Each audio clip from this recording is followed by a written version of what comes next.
My friend, get ready for this news because it's now or never for the Chiefs. That's right, Chiefs Kingdom. If you thought Brett Veach had already done everything necessary this offseason, think again. The Chiefs are still making moves and developments are emerging that could have Arrowhead buzzing before the season even begins. And look, after everything that happened last year, nobody here in Kansas City wants to stand pat. The season ended at 6-11, the team missed the playoffs, and the mission is clear. Get the Chiefs back to the top of the AFC, and training camp is showing that some of these changes might be even bigger than we imagined. But before we go on, if you're truly Chiefs Kingdom, if you live and breathe Kansas City football, if you've ever felt those pregame butterflies at Arrowhead, hit that like button right now. It helps the channel immensely and shows that you want to keep getting all the latest Chiefs news. The Chiefs have already been aggressive in free agency, the draft, and the trade market. The goal is clear: fix the issues that kept the team out of the playoffs and get back to competing at the highest level. During practice, some answers have started to emerge. Peter Woods is turning heads on the defensive line, while Khalil Benson, signed as an undrafted free agent, has emerged as a contender for the starting right tackle job. But just as the roster begins to take shape, new possibilities are arising, and one of them involves a player who knows Kansas City very well. Keenan Allen, coming off the market, has completely changed the landscape for teams still looking for a wide receiver. Allen signed a one-year, $8.32 million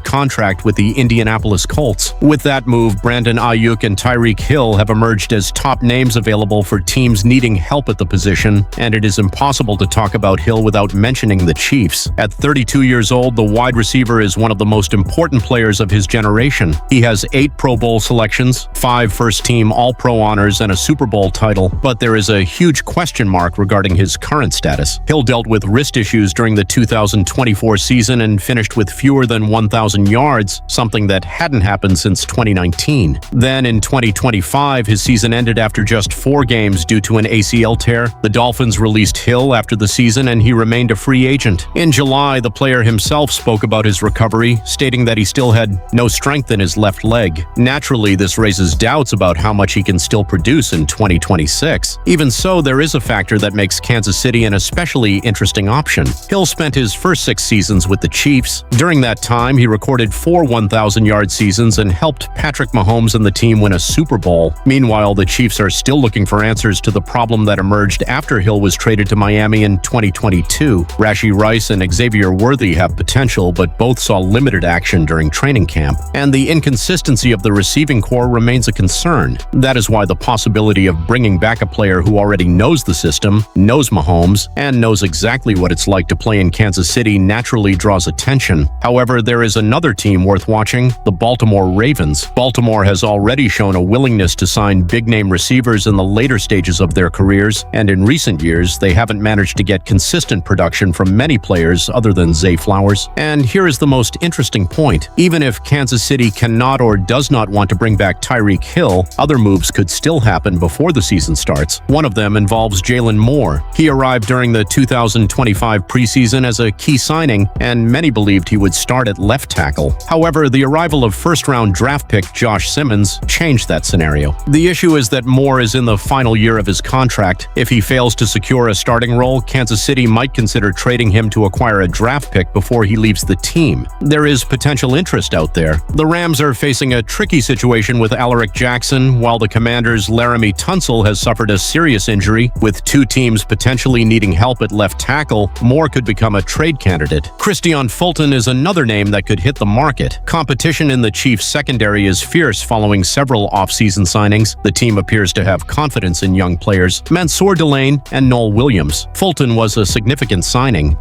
through 2025, but has yet to establish himself as a starter. With limited opportunities on the roster, Kansas City could look to turn him into draft capital. The Cowboys could be an option, especially given their need for depth at the position. A trade for a 7th-round pick could free up space for the Chiefs while netting them an additional selection, and there is another receiver on the radar. If Kansas City was indeed interested in Stephon Diggs, their search for a wide receiver might continue. Keyshawn Boutte of the Patriots emerges as an interesting alternative. New England has added A.J. Brown and Romeo Doubs, which could limit Boutte's playing team. He was a starter during the Patriots' Super Bowl run last season and even requested a trade back in April. Since he is in the final year of his contract, his value might be around a 5th or 6th round pick. For the Chiefs, a 5th round pick could be an acceptable price for a receiver who has already demonstrated the ability to start. And with Rashee Rice and and Xavier Worthy seeing limited action in training camp, adding another option for Patrick Mahomes could be important. Kansas City might also seek depth on the defensive line. Our Mason Thomas has been having a strong training camp, but there is a drop-off in quality after the top names. Furthermore, Ethan Downs will miss the remainder of the season after suffering an ACL tear. James Houston of the Cowboys has shown potential and had a great rookie season, but he might not be part of Dallas's roster in 2026. Kansas City holds multiple seventh-round picks and could use one to try to acquire Houston. It would be a low-cost move, yet one capable of strengthening the pass rush rotation and providing the defense with more options before the season begins. One of the most concerning situations in training camp involves Trey Smith. The offensive guard has been dealing with persistent hip pain and has already missed more than a week of practice. Smith consulted a specialist and also sat out the Chiefs' preseason opener. Andy Reid tried to reassure fans, but made it clear there is no guarantee Smith will play this weekend against the Tampa Bay Buccaneers. Trey is doing well? We'll see. He's recovering, Reid said. I don't know if you'll see him play this week, but he's getting close. For a two-time Pro Bowler who has become a key piece of the Chiefs' offensive line over the last 5 years, recovery is crucial, especially since Kansas City is trying to establish a new running game centered around Kenneth Walker III. If Smith misses the entire preseason, the team will have to rely on his experience to step in for Week 1 against the Broncos and quickly get back up to speed. And this absence has already triggered some changes. In the preseason opener, Khalil Benson was moved to right guard to replace Smith after spending much of training camp at right tackle. Now the coaching staff has swapped their positions again. Benson moved back to tackle while Jalen Moore shifted to guard. And there's an interesting detail here. Moore has never played an NFL game at guard. Andy Reid explained that the goal is to develop both players' versatility. Moore has done a great job there at right tackle, but that leaves Benson with no opportunity to practice, Reid explained. We want him facing the best players and getting the chance to keep developing. In other words, the Chiefs are using Smith's absence to find out just how useful Benson and Moore can be. Benson could end up making his first NFL start at tackle, and Moore could make his debut at guard. That's it, Chiefs Kingdom. Now we wait to see what Brett Veach's next moves will be and if any of these potential deals actually come to fruition. But I want to hear from you. Which of these moves would you like to see happen in Kansas City? If you enjoyed this update, please hit that like button. It really helps the channel. Subscribe so you don't miss any updates on the Chiefs, and share this video with another Chiefs Kingdom fan.